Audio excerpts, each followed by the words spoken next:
Now, what if I told you, yes, you, that even you could get away with being racist? I know that there are a great many sins you can commit in life: envy, lust, murder, liking golf, etc., etc. There's nothing quite as bad for the online people, well, quote unquote people, as being racist or homophobic. These things, they aren't even acceptable as jokes, well, except certain online spaces where they are not only accepted but celebrated, but for the most part, right? You cannot be racist and you cannot be mainstream, right? Right? Enter Shogun, a recently released TV series about hookers pissing on other people. Watching the wrong show. No, this is the show, yeah. And about honor killings. Yeah. I was particularly impressed with the depiction of the main character, John Blackthorne, or the Anjin as he's called by the Japanese characters in the show. Kinda even resembled the character development of Tony Stark from Iron Man. The first movie I don't remember too well, and I'm not gonna rewatch it just for this video because fuck educated journalism, we do not do that here, but anyway. In Iron Man, the execution of the whole thing felt a bit rushed. And then fuck with that, I thought that was not very cool, but not here.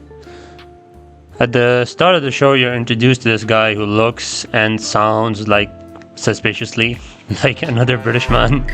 But maybe it's just me thinking all British people sound the same, which they do. Come on, be serious here. Anyway, he's fighting for the hopeless cause of reaching the Japans. His captain has offed himself, his crew hasn't eaten or drunk anything in days, but this man fights on.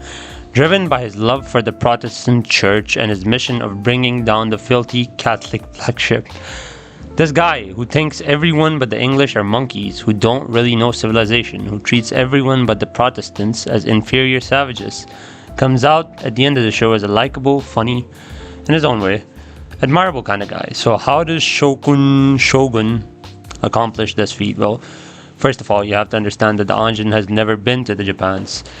All he's ever known is descriptions of how savage the Japanese are and how his own people are so much better. His racism doesn't stem from racism, it stems from ignorance. Well, technically, all racism stems from ignorance, but I digress. Once he's actually on Japanese soil, his beliefs are immediately affirmed. A guy pisses on him, his friend is cooked to death, literally, and he's thrown in jail without trial. Any man in his position would immediately think to himself, aha, so I was right after all, because as human beings, we all want to be right. No one wants to be wrong about something they were taught was true all their life. So there sits our Anjin, rotting in jail and more racist than ever before. So how do we racist-ify this guy, whose racism has just been validated? Well, you see, it starts slow. It starts with a little admiration.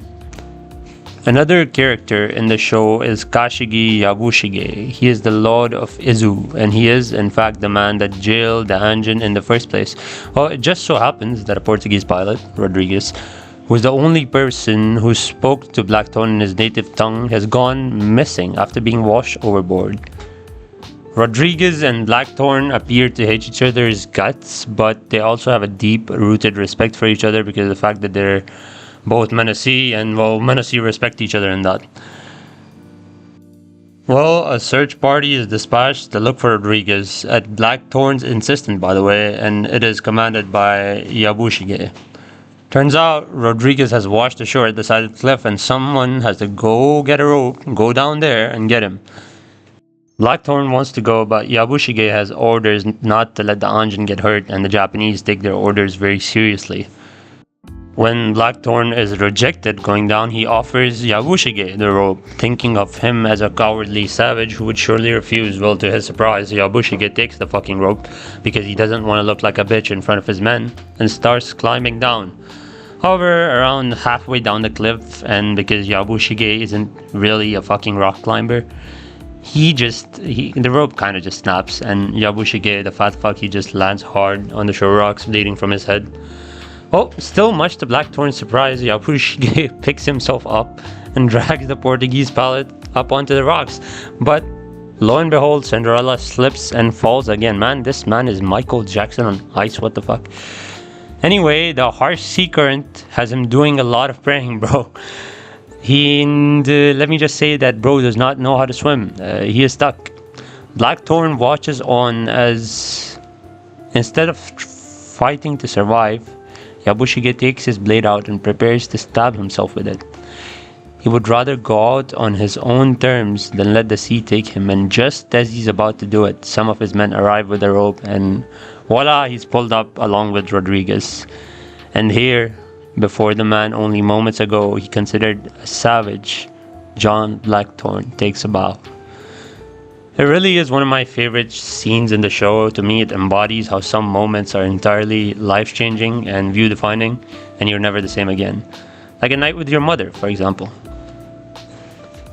I don't really get chills anymore, but this would be one of those literally give me chills scenes if I did. You know, I'm too cool for chills now. Too old, too jaded. Anyway, enough about me.